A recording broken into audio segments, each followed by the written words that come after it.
Happiness Charge Precure is a season that is famously very controversial amongst the fandom, which obviously makes it really difficult to have any kind of discussion about, and it makes it even harder to have a nuanced and civilized discussion about this season. So that's what I'm here doing today. I watched this season again recently after watching it for the first time back in 2022, and my opinion on it has definitely shifted a little bit between watches. I liked it enough the first time around, but the second viewing really put some different things into perspective for me. So let's have a little dive into some of the good and bad things about this season. Happiness Charge was actually what introduced me to Precure after watching Glitter Force back in 2016. I remember watching the All Stars ending on YouTube with my sister and we were like, what, there's more? So this season is kind of special to me in that way. Happiness Charge is a flawed season, like there's no beating around the bush about it, but every Precure season has one flaw or another. It's just that Happiness Charge kind of has bigger flaws than most seasons, and unfortunately people do kind of latch onto these flaws, and I feel like it kind of gets blown out of proportion and people will try and define the entire season by one or two things that they didn't like. This is obviously a big issue because the season does so many things really well, and if you can actually look past the flaws, this season is really fantastic as a Precure season. Obviously the biggest, most glaring criticism I have of Happiness Charge Precure is that there's a lot of bigoted undertones, and they are so in your face it feels wrong to call them undertones actually. First of all, there is the issue of the international cures. While this is a fantastic concept in theory, in execution it's absolutely dreadful. They are all very heavily stereotypical, and the designs and the concepts used for these teams are so deeply offensive. You would not think this show was made in 2014. While these characters are like only minor side characters and only have brief appearances in the show, it's obviously still really not a good look, and I don't understand how they couldn't do a bit more research into this. A really big part of this season was that they were promoting diversity and exploring different cultures, and it's just so bizarre to me that they just didn't put in the work in this area. There's also the issue of racist undertones within the main cures having these like power-ups based on different cultures and different styles of dance. Like they're kind of generally inoffensive, but there's one or two that make you go especially Cure Fortune's one. She has a very orientalist power-up, and Cure Fortune is a very hated character anyway, and I feel like this isn't doing her any favours. I don't like picking at the faults of stuff. I don't want to spend ages dwelling on these issues. But my other biggest issue with the bigoted weirdness in Happiness Charge is the character Madame Mamère. This villain just kind of feels like a weird transphobic stereotype, and given what a progressive show Precure generally is, it's really jarring to see a character like this exist within Precure. I don't really see people talk about it much either, which is odd because in the latest season, Kimito no Idol Precure, there was an instance where a drag queen was shown, and this was really controversial and people were kicking up saying that this was definitely meant to be transphobic. Madame Mamère is like 100% malicious, intended to be an offensive transphobic stereotype. I absolutely hate this character with a passion. I'm glad that she isn't one of the main villains, and that she is just like this weird little side villain that rocks up for the Alola. She just rocks up for the Aloha Precure. Really nasty, spiteful, oh this is just a man dressed as a woman kind of character, and really uncomfortable to watch. With the big issues aside, let's talk about how much I like Happiness Charge, because this show does shine in so many ways. The head writer of Happiness Charge Precure is Yoshimi Narita. I'm a huge fan of her work. She was head writer on stuff like Ochimaju Doremi, Yes Precure 5, Otona Precure, and most recently she also did Wonderful Precure. Unfortunately, this woman has Yes 5 and Happiness Charge, the two most controversial Precure seasons, under her belt. When she was announced as the head writer for Wonderful Precure a few years ago, I remember how annoyed people were. I remember we knew nothing about this show. We had some character designs, we had a poster, and we knew Yoshimi Narita was at the front of it, and everyone was like, oh my god, this is gonna suck so bad. And it was one of the best Precure seasons ever. I absolutely adored Wonderful Precure, and I'm glad that she has finally moved away from writing weird stuff into her shows. What stands out about her writing is that she is an absolute master at character-driven stuff. Her characters always feel so alive. She's so good at writing connections between characters. I especially admired this within Ochimaju Doremi, which I did a whole ass video on. I don't really need to say much more about Narita. I think she is fantastic. Happiness Charge's producer is Hiroaki Shibata. He produced the previous season, which was Doki Doki Precure, and these two seasons have a lot of parallels going on. Happiness Charge is very clearly leading away from the work on Doki Doki. They have taken what went well, what didn't go so well within Doki Doki on board, and they have tried to expand on it or draw it back and experiment a bit more in Happiness Charge. In my opinion, Happiness Charge is a very classic Precure season. It leans a lot into the very core of Precure, a lot of the things that really define the franchise. And it was actually the 10th anniversary season, so they did a lot of interesting things this year. With Precure currently airing its 22nd season this year, it's a lot easier these days to spot patterns and like trends within like the generations of Precure, and it feels like we are currently within like a third generation of Precure. Every 10 years kind of feels like a generation to me, and that's really neat because each 10 years there's definitely a shift in the way the show is produced. There's definitely trends within the seasons. Like within the first 10 years, they were very heavy on the physical combat. Then within the sort of Go Princess to, I guess, tropical era, they started winding down on the physical combat. There was more focus on like magic. They kind of kicked it up again for Hirogari Sky for the anniversary, but then they kind of removed combat almost entirely for Wonderful Precure. So there's been a lot of experimentation within the last few years. Happiness Charge has a really unique overarching plot. The kind of core of the season is that the Precure and the threats that they're facing are kind of actually already, they are known about. They're a big worldwide thing, and the Precure are just a part of everyday life. There are hundreds of thousands of Precures all over the world, all trying to protect the world from various different villains. In this season, they are like kind of basically the Avengers in a way.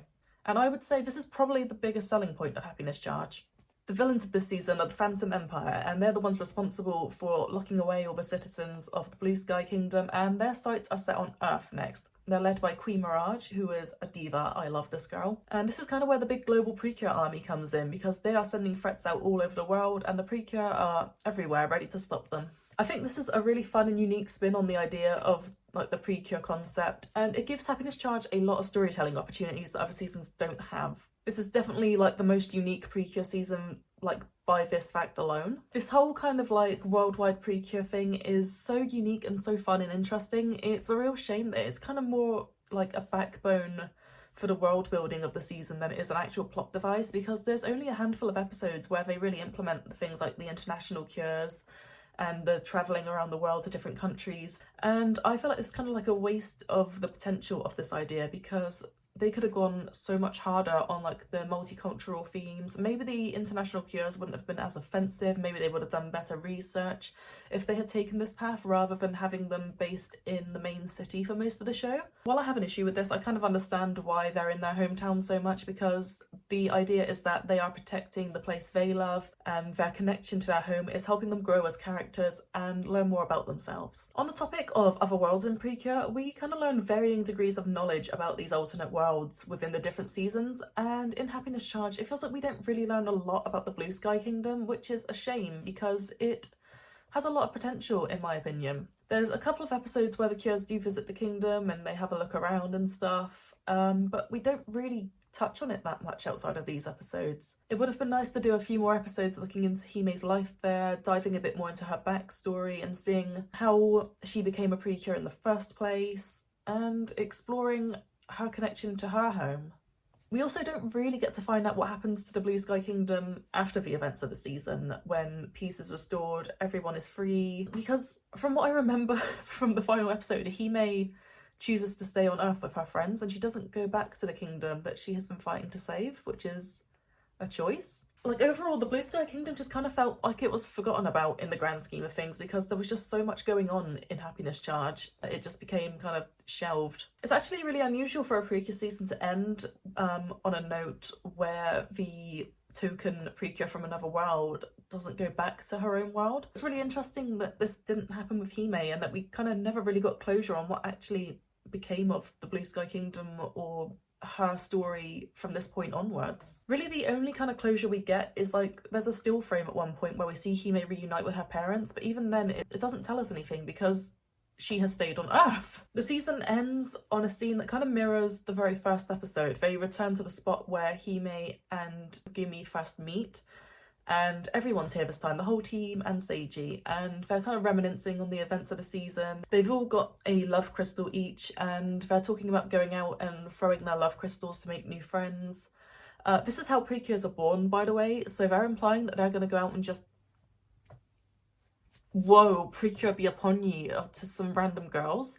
And it's such a bizarre way to end the show, because it leaves me with a lot more questions and a lot of weird implications. And Precure seasons generally just don't do this. Like, is there a new threat for the Precure to fight? Why are they gonna go out and make more Precures? And who are they giving these crystals to? As I mentioned earlier, Hiroaki Shibata was the producer of Happiness Charge, and while Doki Doki Precure tackled a lot of really complex and high concept storylines and ideas, Happiness Charge's complexity is created more through its characters than it is the concepts and the stories, which is a really interesting change from the year before. While Doki Doki had like a really intricate storyline with a lot of different plot twists and if you blink you miss it moments, Happiness Charge was a lot more straightforward. It felt very episodic rather than one big overarching thing. And it felt like there was a lot of focus on the monster of the week problems and like the friendship issues between the girls every week. The growth and the relationships of the characters is the real focus, and these relationships are very nuanced and can be very complex and messy. It's easy to make a quick surface level judgment of each character and the relationships that go on within this show, but when you really sit to think about a lot of the characters and the relationships and the stories that are told within Happiness Charge, it becomes harder to form a real definitive opinion because there's like so much complex stuff going on. One of the subplots in Happiness Charge I really like is Miyu Masuko and the Precure News Network. Similar to the news reporters Masako Michio from Healing Good and Masako Mika from Yes 5, when we meet her, she is very adamant on exposing the Precure's identity. She is desperate for a big news scoop, and she even wants to become a Precure herself because she admires them so much. And there is an episode where she kind of has to learn the hard way that being a Precure isn't fun and games, they're putting their lives in danger, they can't have their identities exposed. And it kind of helps her take a step back and be more mature about her work and learn to be more professional, which I think is really nice. It also made me really happy to see that she got a little cameo in All Stars F. I really like her. Probably the biggest standout arc in the season is the big final battle arc, and it spans episodes 40 to 49, which is enormous. This is a big ass final battle. It kind of kicks off with Queen Mirage finally stepping out of the shadows of her lackeys to try and take down the Precures herself. Her and the commanders are purified, and then Red finally comes out from behind the curtains and there is a huge fight with him. Red takes advantage of Seiji's kind of unrequited love for Megumi and his frustration towards her because she is just stupid. She doesn't realise, bless her, that he's in love with her. And it takes this final battle between Megumi and Seiji for her to realise that he had feelings for her all along and that she loves him back in this way. And she has to try and convey this to release him from the darkness. And I think it ties into like the themes of love and friendship of the show really well. And it kind of reinforces Megumi's catchphrase of "This is my comfort het slop, my emotional support het slop." It's so good, it's so peak. There's actually a lot of romance plots in Happiness Charge Precure, and Megumi and Seiji is fantastic, but there are a lot that aren't quite so good. There is a whole thing where Megumi has a crush on Blue and has to deal with it not being reciprocated because he is a grown-ass man who has basically ruined the world because he fumbled a bad bitch, essentially. Megumi's crush on Blue inherently isn't an issue. Like, little girls have crushes on older grown-up men all the time in their lives. It's a realistic issue to depict within the show, but I think my issue with this arc is the way Blue seems to know and is almost kind of like playing along with it, which I don't really think is very wise for a god to be doing, a grown-ass man god who is, you know, he's responsible for all the Precures. What you doing, bro? She's just a confused teenage girl, and he could have just been like, dude, no, back off. And he doesn't do this. He just feeds into it. He sucks. But unfortunately for Blue, he is a lot more of a complex character than people care to think about, and his motives are confusing, and a lot of things in this series are his fault, but also like, how accountable do we need to hold him? How malicious was his intent? There's a lot of horrible questions and implications that we have to think about with Blue. His relationship with Mirage going to shit is basically the whole reason the Phantom Empire came into power. It's the reason that the Precures now have to fight. On the surface, it seems so simple for Blue to have just been like, if he had maybe just been a bit more considerate of Mirage's feelings to begin with, rather than pushing her away after being all lovey-lovey with her for so long, there wouldn't have been an issue. Unfortunately, I also have to consider how Blue felt, and yeah, I get it, man. He's the god of all the Precures. He feels like he's taking advantage of his position of power over them in a way, I guess. He feels like it is unethical to be in love with the Precure. And this is the thing that they talk about a lot in the season, is that the Precures are forbidden from romance because, oh, what if you get heartbroken and then you fall into despair and you can't be a Precure anymore? That would suck. But obviously it's hypocritical of Blue on this part because this is literally what he did to Mirage to begin with, which is where the rule came from. I can kind of sympathise with Blue not taking the relationship with Mirage further initially, but also as an audience we can see that his decision is essentially very stupid. This man played on a hypothetical scenario and he caused all of the things he was scared of. Everything that he was worried was going to happen happened because he worried about it so much in his head that he acted on something that had not happened. So he rejected Mirage's feelings for him, and then he actually did cause her to despair and become evil and destroy the whole wide world. So do you see what I'm getting at here with how it's just confusing and complex? Retroactively, it's very easy to paint Blue as a complete bumbling idiot. This is kind of largely why I can't really decide where I stand on my opinion of Blue, because I can sympathise that, yeah, he truly did love Mirage, and he still does, and I'm glad that they patch things up and get back together, and everything's all peachy in the end. And he obviously holds a lot of regret within for his actions, and he knows that he did wrong. Like, he really just thought he was doing what was best for everyone, and yet he is also the cause, and he is the centre of so many people's problems and so many issues within the show. It's difficult to really actually like him as a person. Anyway, Blue aside, I want to talk about Megumi and Seiji because they're everything to me. I would give anything to live in a world where they were a couple from like near enough the beginning of the show. Very early on, it's very clear there is something going on with these two, and I'll never forgive Blue for getting in the way of that. I mean, I can understand why Megumi processing her feelings for Seiji took so long and why it was a big final battle thing, and I think her realisation coming in clutch to save the day at the end of the show was awesome. It was a huge payoff. The slow burn was good. I really enjoyed it.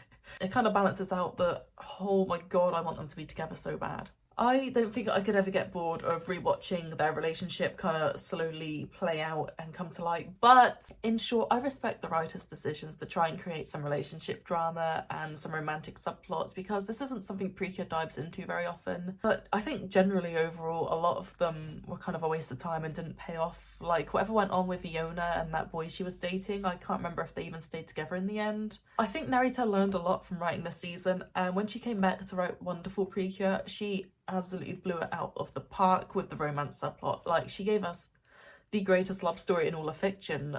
God bless you, Narita. With the season's themes being fashion and culture, there is a lot going on design-wise, and this is something I've never really been able to fully decide where I stand on. On one hand, I really love when magical girls all have the same uniform. However, I have always kind of thought the Happiness Charge one is a little bit too dull and too plain, especially with this being a fashion season. Like, I do kind of vibe with the dark waistcoat and skirt thing they got going on. It kind of reminds me of like Hatsune Miku in a way, and I do like that it unifies the team. I like that there are a few different details on each uniform while they're largely the same that reflect the Cure's personalities, like the shapes of their skirts, the hair accessories. I think that's a neat little touch. But however, overall, like looking at the big picture, as a magical girl team design, I don't think they stand out amazingly. They look a bit bland when you put them next to all the other Precures. These are probably the closest prior to You and Idol Precure that we'd ever gotten to like an actual idol looking Precure costumes. And within the theming of the season, this is probably the closest we'd actually ever gotten to the idol theme too. And I think the idol influences on this season because the idol genre was huge in 2014. We had like Pre-Para, we had Aikatsu, we had Love Live all as the competition for Precure this year. It's really, really obvious that they were trying to compete with these names, and you can see a lot of different influences from the idol genre, like the power-up attacks are all based on different kinds of dance. Pure Honey, her main attack is just her singing. There's a lot of emphasis on the idea of weaponizing dance and music in so many different ways for this show. The endings were really like high production, really good. And again, the big team power up near the end of the season was the innocent mode, and this was just a huge musical number. It was awesome. It feels like we're repeating history this year with You and Idol Precure, because once again it feels like we're competing with a lot of different idol based kids shows. We've got whatever's going on with Pretty Series at the moment. I think it's Himitsu no Aipri. We've got the new Princession Orchestra, which I'm super interested in. I need to hop on it soon. And people have been begging for an idol themed Precure season for so long. It's really exciting to finally see it happen. It kind of feels like we're actually witnessing an idol anime resurgence this year. Like we've even got Pre-Para and Aikatsu. They've got a crossover movie coming out this year. That's insane. Speaking of innocent mode power-ups, I think these designs are pretty divisive. People either love them or hate them. I've seen a lot of criticism for them, but I've seen a lot of praise for them, so it's hard to really get a grasp on what the general consensus is. I personally am a big fan. I think they're simple, they're clean, they tie together the team's colours nicely. I think what people don't like about this is that the makeup looks a bit too garish, a bit brash. I think it's hard to make makeup look good in anime style, and they're trying to be bold and colourful, and I get it, man. And of course they sing to attack. There is a musical number, it's so catchy. I loved sitting through every episode just nodding along. I am a huge fan of Mermaid Melody, and I think it's awesome that they finally had a Precure season where they were attacking with songs like in Mermaid Melody, and I'm happy to see it again this year in Kimetsu no Idol. I am just a really big fan of magical girls and music being combined in one thing. I think that rocks. The lead composer for this season was actually Hiroshi Takaki, and he is a pretty prolific composer in the world of tokusatsu. He has dozens of credits on franchises like Super Sentai and Kamen Rider, and he has dabbled in Precure a few times prior to Happiness Charge. He had actually been the lead composer on Doki Doki the year before Happiness Charge, so again, we've got returning staff who made a really fantastic season the year before this. He also then went on to work on seasons like Go Princess and Mahou Kai, so this guy has really made a name for himself within Precure. He seems to mostly focus on tokusatsu, but he did return for the Otona Mirai Days season, which I still haven't seen. Takaki definitely has a standout musical style. All of the seasons where he was lead composer have scores that really stand out to me. Doki Doki has like some of my favourite endings in the franchise, and Mahou Kai has such an iconic, memorable opening. And Go Princess's music like fits the themes so well. He is a really talented composer. Happiness Charge actually gave the world one of the greatest Precure insert songs ever, Where Courage is Born. So all the work that he's done on Precure really reflects just how capable and versatile he is as a composer. My only real issue with the musical side of Happiness Charge is that the score wasn't implemented super well. There are some scenes I remember where they were just kind of playing out with no background music or anything, and I think these scenes could have been boosted by just a little BGM, but it's like such a non-issue, I don't care.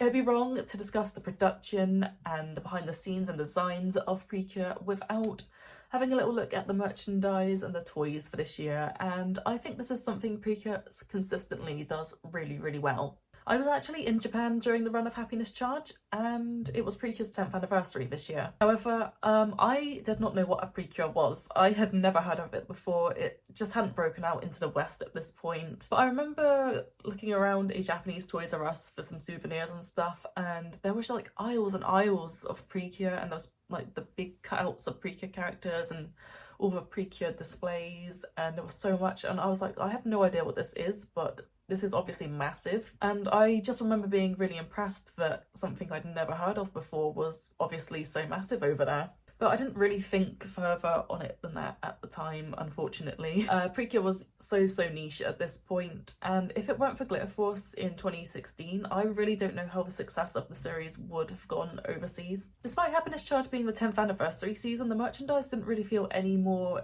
like impressive or special than normal, and the toy lines actually felt kind of less ambitious and varied than some of the years before. There was obviously returns to classic staple merch lines like the cutie figures, the children's cosplays, the Precure plushes, and the toy replicas of the weapons and transformation items, which are always kind of the most interesting, big selling items. It's a shame because this season didn't get any of the weird, more niche, exciting stuff for like a bigger range of fans. Like Doki Doki and Smile Precure had like the Bam Presto prize figures, and they just kind of seemed to stop doing them, which is a real shame because it would have made sense to make something like this for the 10th anniversary. They had also experimented with fashion dolls a few times in the past, and again, 10th anniversary would have been a real good time to make Happiness Charge fashion dolls. It was a fashion season and we didn't get fashion dolls. However, something that was super exciting and that scratches my brain so good and that no one else is going to give a shit about is that Happiness Charge sort of returned to a card-based mechanism for the first time since probably Futaniwa Max Heart. Card-based mechanisms within the show feel like such a callback to the fact that Precure is very heavily tokusatsu inspired, and seeing the transformation items in Happiness Charge is such a throwback to the roots of Precure. It's thrilling, I love it. This year's transformation device was called the Pre-Chan Mirror, and it operates with the cures, like inserting these dress-up cards, and obviously you could collect different ones to make different outfits and stuff. And the coolest part is that this item is used both for the transformation and in their everyday lives. I love like a multifunctional device, a little gizmo. It's so cool. This could be one of the coolest Precure items ever, and nobody ever talks about it. So I mentioned earlier that some of the outfits you can collect with this device are like power-ups to use as a Precure, and then some of them are like just costumes you can wear in everyday life to do different tasks and perform different jobs, which is really interesting.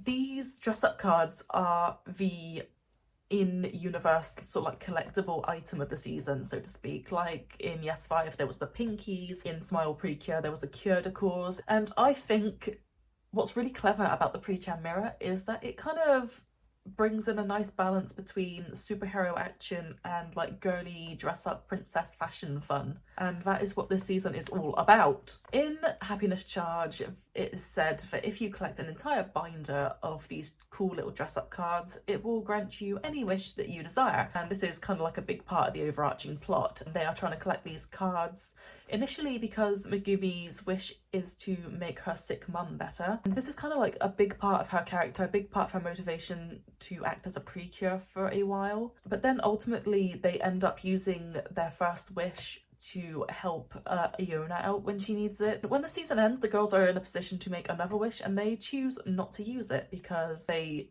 take a look back at everything they've achieved together and they go, we don't need a wish. Everything that we have done, we have achieved with our own work. And this is so Narita. This is such a callback to Ojimajo Doremi, and the way that that show ends. I will not spoil anything Doremi related in this video. And I think that you don't need a wish, you don't need magic, you just need to work hard is a really nice message for the show to be telling little kids. It reinforces what Precure is all about, which is doing your best. I think the Pre-Chan Mirror is super innovative. I think it's very unique. I love the way that it's used in the universe, and I think it translates into an actual physical toy so well. I really want to add it to my collection. As I mentioned a lot already, the characters are the most special part of this season. They are what make the season stand out and shine. And there is something about this cast of characters that I feel maybe no other Precure season has really been able to replicate or even come close to being similar to. Like, I honestly believe Happiness Charge is the most realistic depiction of a group of young teenage girls. They are flawed and they are messy. There's a lot of drama and tension and emotion going on between them, and that's kind of what makes every episode so gripping to watch. I don't think any other Precure season has ever gone this hard on the drama between the main cast and like boy troubles and conflicts of interests and emotions, and it just really does feel like I am reliving my teen days. I see a lot of discussion about the characters that kind of misses the point entirely, and people seem to ignore parts of the character stories or development to kind of spin their own agenda for not liking the season and characters. Kind of the same way that people will reduce the season down to like a few like standout flaws that it has, people will reduce these characters down to like a very flanderized, a very surface level perception of them, which sucks. On rewatching the season, Cure Lovely really stood out to me as a leader. I really liked her to begin with anyway. She kind of solidified herself as actually one of my favourite Cures overall. Something I really like about her is the way I admire her kind of strong-willed attitude and how selfless that she is. She has this big desire to do good and help people, and it stems from a place of such good intentions, and she's so naive, and I think it's really, really charming and wonderful. And she has these moments of self-doubt, which are also really grounding and kind of heart-wrenching to watch. She's the sort of character you just really want to cheer on, like, all the time. Her personality is just, she's so straightforward, she's so genuine and sweet and likeable. I just don't understand how people could hate her. One of her big things is that she loves love and the concept of romance, which again is super naive of her, but it's very real of a 13-year-old girl to feel this way. She has like this naive ideation of love, which leads her to develop her crush on Blue, and which leads to a whole load of drama. Her feelings and her motivations are definitely a lot more complex and nuanced than a lot of discussions around it actually do make it out to be. Her whole thing about wanting to do good and help people out almost feels like she has like some kind of saviour complex, especially the whole thing with her mum. Her mum is ill and Megumi takes it upon herself. She wants to be the one to save her. She wants to use this wish to make her better, and she works hard every day to help her mum out and do what she can to take a lot of pressure off her mum. When she finds out that the illness is actually treatable with the right medication and that her mum is on the way to getting it, she is upset that all of the work she has done towards like gaining the wish to help her mum has like kind of just seemingly wasted now, and she can't be the one to save her. And her character arc presents a lot of really interesting thinking points kind of around obviously the grey area between like selflessness and selfishness. It makes us think that maybe there is a really thin line between the two ideals. In episode 5, Hoshiwa accuses Megumi of being selfish, and she says that basically Megumi just wants to help people because she gets a kick out of it and it makes her feel better about herself. She's essentially implying that it's all for Megumi's ego, which isn't true at all. She's just genuinely a sweet girl. This really cuts her deep and breaks her down and makes her kind of question a lot about herself and a lot of her worth. If this episode hadn't seen Cure Princess learning about helping people and becoming more selfless, then who knows how this would have played out. Another really little neat detail of Megumi's character is that, to begin with, she is an absolute fashion disaster. Just look at her early fits. She does not have that shit on.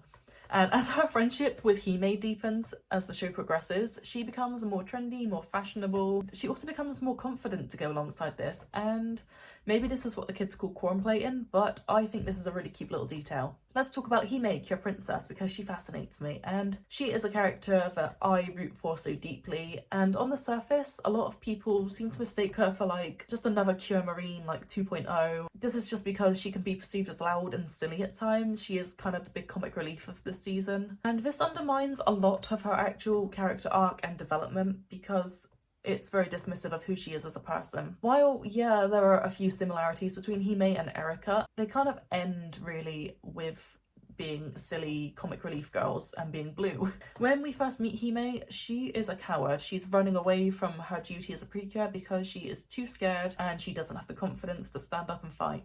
Her lack of confidence carries over into her life outside of being a precure. Not only is she cowardly as a precure, she's also very shy and a bit socially inept. She has this big grand goal of making 100 friends, but she is just too scared to actually do it to begin with. She is carrying the guilt of everything that's happened to her up until this point, the guilt of like opening the box of Axia and letting the villains out, and the guilt of basically being the one who destroyed her home, and all of this guilt weighing on her conscience makes her feel really insecure, which I feel like people completely overlook. Despite all this, she still has confidence in areas that Megumi doesn't, and vice versa. So this means that the two can help each other grow, they learn different things from each other, and they kind of compensate for each other's weak spots, which I really like. Hime teaches Megumi about fashion, while Megumi teaches Hime about friendship. Their friendship is essentially what sets Hime on the path to becoming more courageous, more righteous, and a stronger precure. Her friendship with Iona specifically is really fun to watch develop, given that these two kind of start out as enemies and they have to learn to forgive each other for the initial hostility. Iona has to learn to understand Hime and they have to accept each other. It's a really enjoyable friendship to watch kind of play out. Cure Honey is also a precure I think is very, very overlooked in general. I see people say that she is like boring, she doesn't do a lot, that there's not a lot to her character. When you stop and think about it, that is literally what makes her tick. You start to realise that she is an integral part of the team and she really affects the tone and the dynamic of the show just by existing. I see people say that the season like did her dirty, but this is really dismissive of the role that she was like designed to fill. To me, Yuko is the personification that everything that the magical girl genre stands for, what makes the genre special, what the genre is about. She is a very plain girl, even down to her like her design and her lifestyle. So much of her character focus revolves around like romanticizing the mundane and everyday and the simple things in life. Like, she helps her family run their restaurant, and she talks a lot about the love that goes into like every step of this, from the cooking to the deliveries. And she is a character that helps us see the beauty in like really small everyday things that you wouldn't really think twice about. And her personality is kind of overflowing with like warmth and kindness and love, and she is just so charming. She loves rice. This is like a hilariously big part of her character, and it's silly and funny on the surface, but again, it is symbolic of what she stands for. It's symbolic of her plain and powerful personality, and like Rice, she is kind of like an essential bulk of the team, the way Rice would be like an essential bulk of a balanced meal.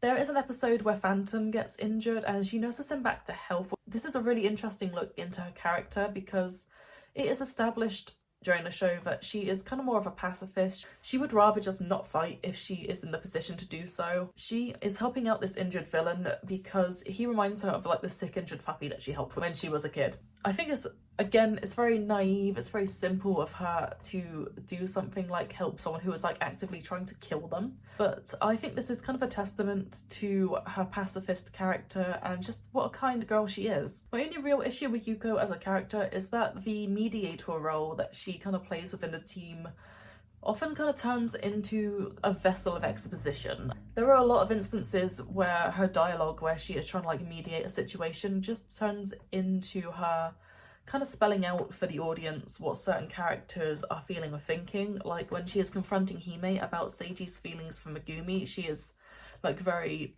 matter of fact telling us about it, where we can kind of see it for ourselves. But because Hime is such a dense character who doesn't understand things like this, she has to spell it out for her. And I think this is just kind of a setback of like the way that this whole setup is done. Kyo Fortune is probably tied with Kyo Lovely for my favourite in this season, and she is by far the most misunderstood character. She catches so much heat from the fandom for being like bitchy or whatever, when she is literally just like a traumatised teenage girl. All of her motives and behaviour are incredibly easy to understand if you open your eyes and pay attention. She doesn't understand why Hime opened the box of Axia initially. That's why she is hostile and doesn't like her and doesn't trust her. She thinks Hime was being deliberately malicious and evil. And yes, she could have discussed things with Hime instead of jumping to conclusions like this. Again, she is a very young girl. She obviously isn't thinking with her best judgment because there's just so much shit going on. She's lost her sister, she's lost her home, maybe it's kind of implied. It's very hard to really understand what the whole deal with her is, because again, this is something that the show just kind of forgets. And now she is putting her life on the line as a Precure to fill in for her missing sister, who has been taken by the Precure hunter. I feel like it should be incredibly easy to have empathy for this poor girl, but apparently not. She's a very hard worker and she is very reserved and stoic, and during the course of the show she learns to like loosen up and make friends and have a laugh and not take things so seriously, which is something she really needs, to be honest. When she starts being broken down a bit more, we see that underneath all of this she's just very shy and sweet, and when she starts dating that boy that she likes at one point, we get to see like the more soft side of her, which is really nice. And I feel like they should have done more favours for her character, but everyone just seems to forget this even happened. Like, her feelings for this boy actually like make her vulnerable enough to awaken her innocent mode power up. And again, this is something that never really gets talked about. I think this is like the culmination of her character. She is just this big softie. And the thing is, like, she isn't even like hostile or like against the team for that long. Like, she joins the team way before the midway point of the show, so I don't really understand what the issue is. Like, yes, she is more serious than the others, but she still has a lot of really funny, charming moments that make her really easy to like. While he's not a Precure, Seiji is such an important character. I feel like I have to have a little look at him. I think he is a core part of the team despite not doing any fighting. And I like him a lot, even though people tend to not care about him. This was the first Precure season to introduce the concept of the Precures having like this non-cure sidekick, and this carried over into the next year with Go Princess as well. The concept of having like just a normal friend kicking around who knows about the secret identity and kind of acts as like a on-the-ground support is really cool. As I have said many times already, the relationship between Seiji and Megumi is one of my favourite things in Happiness Charge. I'm a big sucker for childhood friends to lovers, and I think these two pull it off really well with just the right amount of suspense and tension carrying their relationship. It's the very all will they won't they until the final hour. This boy, he spends the season yearning so hard. He's so cute. God save him. Not just their relationship itself, but its actual impact on Megumi as a character is really special to me, because watching her struggle to process and come to terms with her true feelings is just something that's really gripping. And when she finally understands that he is her true wish and he gives her the power to turn the tables and save the day at the end, it's like jumping out of your seat cheering type shit. It was insane to witness for the first time. I would love to completely forget about it and go back and see it again. Maybe I have a problem. Maybe I'm simple and a hopeless romantic, but I personally think that they were cooking really hard here. I'm glad that this sort of thing repeated itself with Iroha and Satoru in Wonderful Precure, because their relationship kind of played out the same way and at a lot earlier stage in the season, which was really interesting and like a huge climax in the show. I was not a fan of like the weird love triangle where Hime got this weird crush on Seiji for a couple of episodes. Like they just threw her in there like, yeah, go on girl. Like she knew that he liked Megumi and she had this like silly crush on him anyway, which was written off after a couple of episodes. It was swept under the rug really quickly, and I am glad, because I just wasn't a fan of it. It would have gotten really annoying if it was like a long-running thing, I think, because it kind of felt like it almost decharacterized Hime a little bit. Also, like, is that thing true about like how sometimes you just think you fall in love with someone because you went through like a traumatic event together? Is that true? It feels like they kind of pulled this fact out of their ass. The villains, aside from Madame Mamere in this season, really stand out to me. They are top-notch, they are fantastic. There are the big three commanders, Oresuki, Hoshiwa and Namakelda. Similarly to Doki Doki Precure, these villains are kind of themed around the 7 deadly sins, and those play into their designs and personality and stuff. Namakelda is the most forgettable of the three, but he's still likeable. I always call him the Moldy Man, and I could not tell you much more about him other than he is the Moldy Man. His sin is sloth, I believe, so his whole thing is just being lazy and letting mold grow everywhere, which is awesome, man. I can't believe he predicted J.K. Rowling. Even at the end when he is purified, he still has like this kind of like slack attitude, which I think is really funny. Probably my favourite villain is Oresuki, this big buff commander dude. He's so cool. His deadly sin is the most obvious and the most like well implemented, I believe. His entire thing is pride, not the gay kind, unless maybe it's a matter of pride being like a more straightforward concept and being easier to kind of play around with, but I think his character has the most depth to it. He as a villain is very boastful and egotistical, and his character arc sees him overcoming this weird inferiority complex he seems to have, because he needs to be number one all the time. His arc is about him accepting himself as he is and accepting that maybe he can be flawed, maybe he can be inferior to someone else.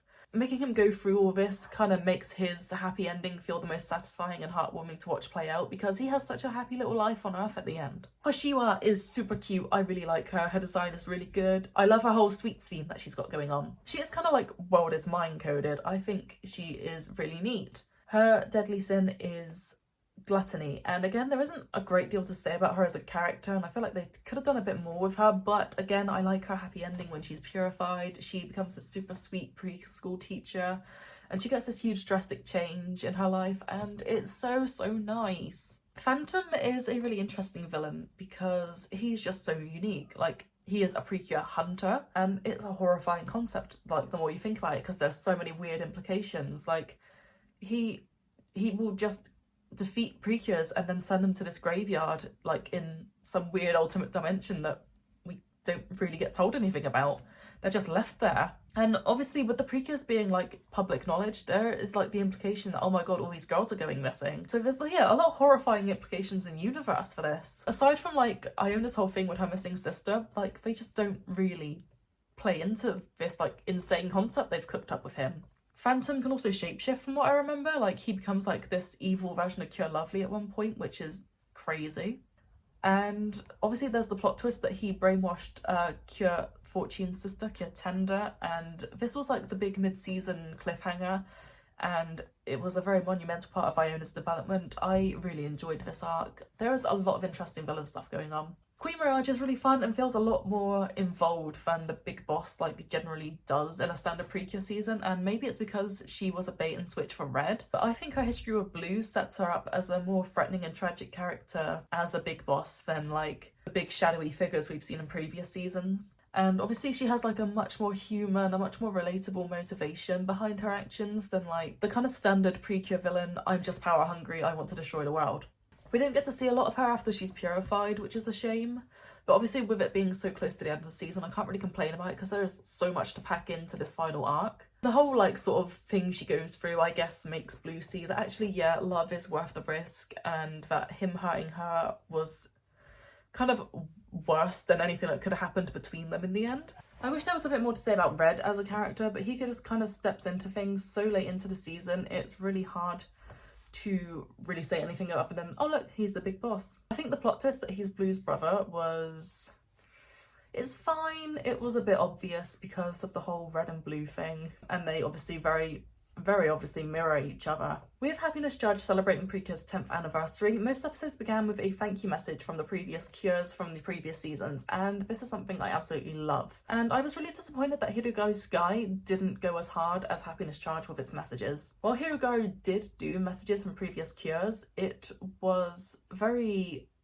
felt lazy, and it was just 3D models doing the same action and just giving a very generic, hi, this is my name, it's Precure kind of message. And it was very restricted. Whereas in Happiness Charge, we got these really sweet little, like, brand new hand animated sequences with the characters giving like unique messages. And we got to see every single cure that existed up until that point, which is really nice. I definitely prefer Happiness Charge's messages, and the cures would thank the audience and wish the best for the future of the franchise in these messages, which was really sweet because this just simply didn't happen in Hirugari Sky. I see people compare Happiness Charge to Heartcatch Precure a lot, and yet on the surface there is an arguably similar art style. There is also a lot more similarities beneath that. Both seasons are very character driven with a lot of focus on not just the main cast but the people around them. So these seasons I think go hand in hand really well. I think if you are a fan of Heartcatch, you should give Happiness Charge a try. I'd say the big difference between these seasons is that Heartcatch feels more Ojamaru Doremi inspired, while Happiness Charge feels more classic Precure. So obviously with Heartcatch being such a massive season and being so popular and well received, it's not really much of a surprise that they try and replicate this season's kind of formula for the anniversary. I would personally compare Happiness Charge to Wonderful Precure because they are both written by Narita, and Happiness Charge almost feels like the blueprint in a way for some of the stuff that happens in Wonderful Precure. Some of the plot points of Happiness Charge were really like refined and polished for the sake of Wonderful, like the friends to lovers stuff, and there's also a lot of similar ideas of infighting and tension between the cures. As a big fan of Happiness Charge, I do think Wonderful executes a lot of the things that I love about Happiness Charge a lot better and makes its character arcs feel just a bit more well-paced and evenly spread than Happiness Charge was able to. Overall, I think Happiness Charge is fantastic. I think the season's overhated. I think the bad reputation really just stems from the fandom being this insufferable echo chamber where no one has their own opinion. Happiness Charge really sits comfortably in my top 10 seasons. I cannot recommend this one enough, especially as like, if you're just getting into Precure and you need a season to watch, I think this should be one of the first like 5 you watch. It's so Precure.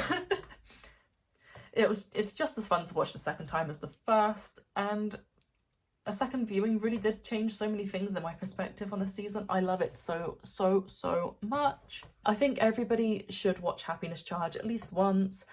I think you should watch it again if you like it. I think it is fantastic.